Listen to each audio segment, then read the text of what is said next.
Good evening. I'd like to thank you all for coming. My name is Margie Hunter, and I am the program administrator for the Sensory Learning Program and also the Vision Improvement Program. I have a bachelor's degree in education, and I was a teacher for several years. And I began working for Dr. Schmekel about 16 years ago as a vision therapist in his Vision Improvement Program. This program is a cognitive approach to help create new neural pathways in the brain to allow the eyes to work together more efficiently and eliminate issues with tracking, focusing, and turning the eyes in for near tasks. The children and adults that we work with have issues with learning and behavior, and although they have average or above average intelligence, many times they've been diagnosed with attention issues such as ADD or ADHD. Now, Dr. Schmekel has had amazing success with the vision therapy program, but felt that he was not able to reach a certain segment of the population because of their inability to handle such a cognitive type approach to therapy. At a conference for optometrists, he was introduced to the Sensory Learning Program, a program that was developed about 15 years ago, and he knew that this was the answer that he had been looking for. Later in the presentation, you'll hear about a boy that solidified Dr. Schmekel's decision to bring the Sensory Learning Program to Toledo. We are one of 31 centers throughout the nation and have been open since September of 2008. At this point, we have worked with close to 100 children and adults, and the success that we have seen is just amazing. So, to give you a little background on Dr. Schmekel, he received his doctorate of optometry degree cum laude from OSU, where he was class president and commencement speaker at graduation. Early in his career, he was the first ever to fit an infant born with cataracts with a silicone lens that allowed the child to be able to see for the first time. He's a member of and continues his education with numerous professional organizations such as the American Optometric Association, the College of Optometrist and Vision Development, National Eye Research Foundation, the Autism Society of Northwest Ohio, Great Lakes Center for Autism, Bittersweet Farms, and Project I Am. He also donates eye exams to Prevent Blindness Ohio and the Infancy Program. And as a side note, I'd like to add that up until his purchase of the Sensory Learning Program, Dr. Schmekel was seriously considering retiring. I know that the families that he has helped already are very thankful that this was not the case, and so are we. I'd like to present Dr. Schmekel, who is going to explain the Sensory Learning Program. Thank you all for coming. I'm Dr. Schmekel, and I'd like to introduce to you the Sensory Learning Program. The Sensory Learning Program was created by Mary Bowles. She's an expert on the effect of ocular light therapy on learning disabilities. Mary's a pioneer in the integrated use of sound, light, and motion for sensory perception problems. Like many pioneers, Mrs. Bowles began her quest looking for a way to help her son, who as a child was exhibiting behaviors consistent with children on the autism spectrum. That's how it started. Her innovative work in the integration of light, sound, and motion to help a wide range of developmental delays resulted in the creation and development of the Sensory Learning Program.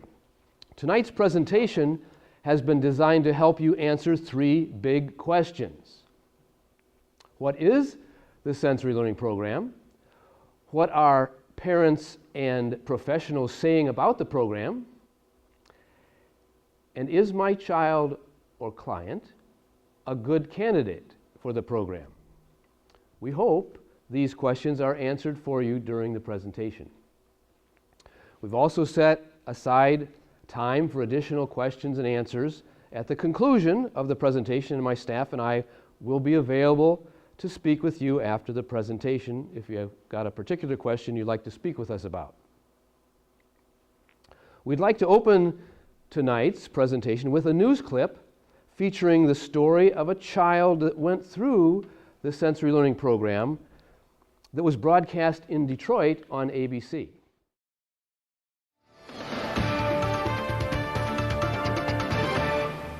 When a child has autism, a parent is willing to go anywhere and try anything to get help. But thanks to the persistence of one local family, a new breakthrough treatment has just come to Michigan. Action News Health Team reporter Joanne Purton is here now with more. Joanne? Frank, this treatment combines 3 individual therapies into one, and it's showing promise not just for autism, but for kids with learning disabilities, attention deficit disorder, and developmental delays. The results can be remarkable, as you're about to see in the case of Eric Callahan. Playtime. Okay, this video starts out with a temper tantrum. Every day when we would turn the TV off, it was a disaster. Life was about how much TV we could watch. So every day it was like this. This behavior is not unusual for kids with autism. Neither is Eric's hand flapping or walking on his toes.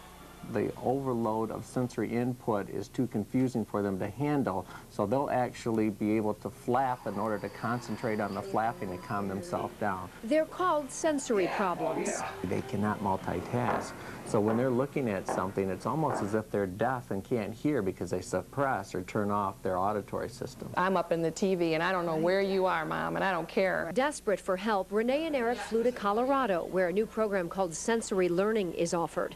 Renee captured the therapy in her video diary. Twice a day for 12 days, Eric's senses were inundated. A lot goes on at one time. The patient's head goes here underneath a light box. They also wear headphones with music playing, and then the table begins to move. We're stimulating the brain stem in 3 different areas all at the same time.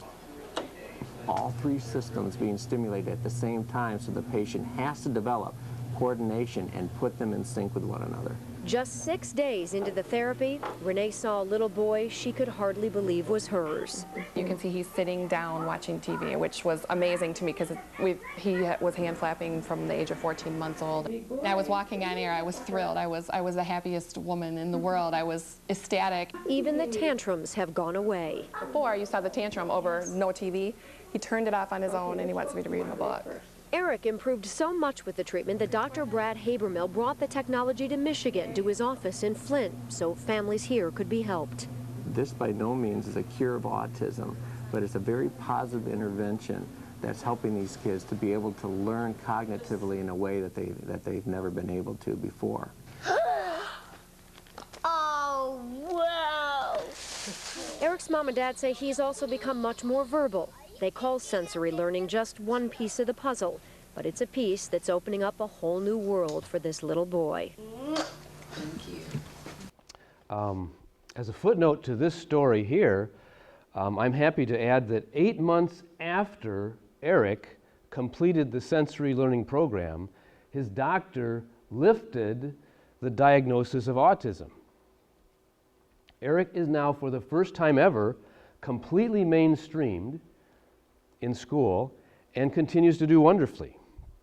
Of course, every story is not as dramatic or profound as Eric's. They do happen. But most often the gains are more subtle. They're still very meaningful, however, especially to parents. Tonight you'll hear from a parent of a child who's gone through the program who will share their stories and experiences with the sensory learning program with you. So now I'd like to take you for a short tour inside the Sensory Learning Institute in Boulder, Colorado, where Mary Bowles, the founder, will provide us with an overview of the sensory learning program. Hello. Hi. The Sensory Learning Program is a supramodal approach to developmental learning which unites 3 modalities, the auditory, the visual, and the vestibular, into one sensory learning experience. When you hear this sound, you say yes, okay? The Sensory Learning Program is a 30-day intervention. The first day we evaluate the visual and the auditory, and we do a sample session. Then the very next day we start on the 12 consecutive days of sessions, a half-hour session in the morning and a half-hour session in the afternoon, and then that is followed at home with an 18-day home program that involves just the light. So, what is the sensory learning program and how does it work? Simply, the sensory learning program is simultaneously stimulating the visual, the auditory, and the vestibular systems with light, sound, and motion. Sight, hearing, and balance do not work independently, as this next clip will show. The visual and vestibular systems are engaged by sensory inputs of light and motion. The auditory system is engaged by language and sound. When there is a breakdown in communication between these three sensory systems, developmental delays may be present. The goal and focus of the sensory learning program is to enable the central nervous system to better process sensory information. The sensory learning program simultaneously stimulates the visual, auditory, and vestibular systems with light, sound, and motion. By challenging these three sensory systems to work together and adapt to multisensory input, this intervention often improves speech, perception, understanding, social interaction, coordinated movement, and the ability to learn.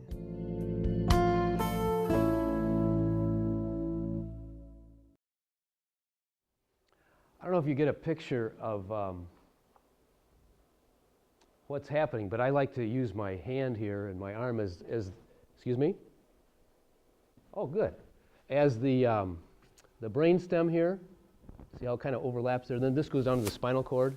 So this is, above here is the thalamus and the hypothalamus and the thalamus, and below here is the area of the pons, and it goes into the spinal cord. But interestingly enough, there's two bumps here on the superior colliculus. I don't know if you can catch this or not.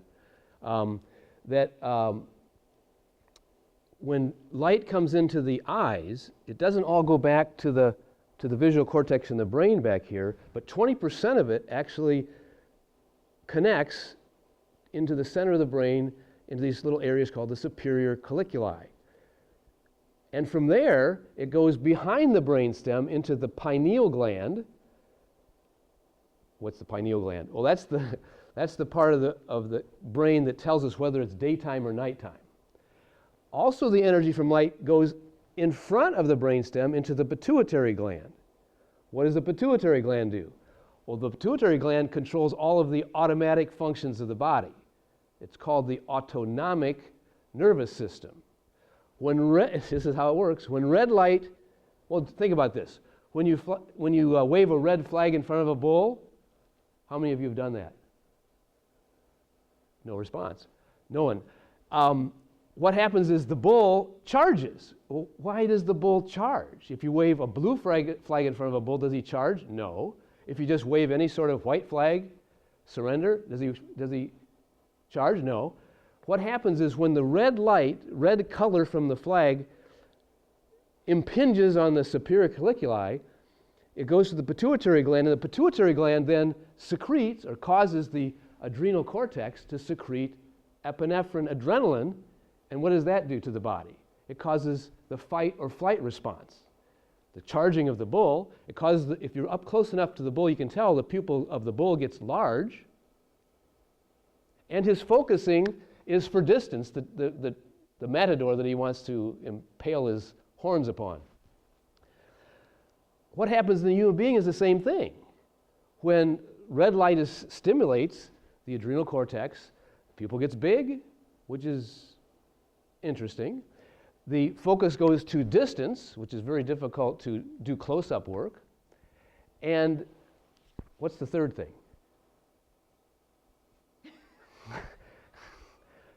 You're all charged up. You want to go after somebody, okay? So this is the response to the red light. When blue light comes into the eye, the violet light, what happens? It goes in here, it goes to the pituitary gland, and that secretes all the neurotransmitters that are responsible for relaxation, digestion, like acetylcholine, rebuilding of the body, okay, that we take in a relaxed state. So it's interesting that the red color stimulates the fight or flight, and the blue stimulates the relaxation. Following? Does that make sense? Okay, so what happens also, the blue causes the eyes to turn in, which is important when you're doing reading. You can't read with the eyes turned out very well. And it causes the focus of the eye to be very flexible, so you can see things at any distance, but most importantly, comfortably up close. And the pupil becomes smaller automatically because of the violet light, so you can see things at different distances without too much of a problem. Does that make sense? Okay? All right. So I wanted you to get a picture of that in your mind of what's going on here. And when light impinges here on the superior colliculi, where do you think the information from auditory and motion comes in? It comes in just below it. Within a half of an inch, all the information from auditory and vestibular balance come into the same point. They come through the same 8th cranial nerve from the auditory. It's the same fluid that flows through the cochlea in the ear for hearing, and those hair cells that cause us to hear different sounds and different pitches, that flows through the balance system, the vestibular. Have you ever seen the 3 semicircular canals, the 1, the 2, and the 3? One's horizontal, one's vertical, horizontal, and oblique. Well, that's the same fluid that flows over these stone cells in the labyrinth, that goes through the cochlea for hearing, that the impulses travel through the same nerve into the brainstem just below vision. So all these things happen in the center of our brain, and if they're not connected properly and have enough future connections, then we have all these sensory issues. Are you starting to understand that somewhat? Okay? Somewhere along the line, someone will ask, well, why does this happen? How can this occur? Well, there's a lot of different reasons. You can have a genetic predisposition. Something in your DNA causes before birth these connections not to take place in the right way in the brainstem. Or in the womb, when before the birth occurs in the mother, there may be an injury for whatever reason, nutritional, physical. During the birth process, there can be an injury because you need just the right amount of pressure during the birth process for all these connections to connect together. They're not connected in the womb. They're connected together physically in the most part during the birth process. So if there's too much pressure, if the delivery lasts labor and delivery lasts a long time, too much pressure here, there can be problems in the brainstem. And also if there's too little pressure, like a cesarean section, how much pressure is there? There's no pressure. So I'm not saying every child that's born cesarean is going to have sensory issues, but many times we have many more now than we used to. I'm not implicating anything. And then after birth, there can be all sorts of ways that the child's head can be injured. Or as an adult, post-traumatic stress disorder causes these connections to be disrupted, and that's why the sensory learning program can help in those individuals as well. Any questions there? Let's use this block as depicting the visual, let's say, okay? This is the visual in the brainstem. And the connection, let's say this is the auditory connection on top, and then this is the vestibular.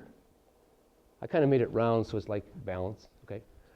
I just made that up.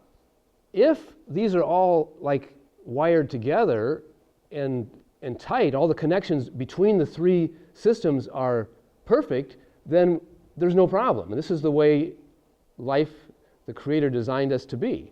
But if the connections are not there, then everything can like be wobbly and fall apart. This is where you get the child with the meltdowns and all sorts of, just a sound that you would think, what is that? You don't even hear it. It's the train going by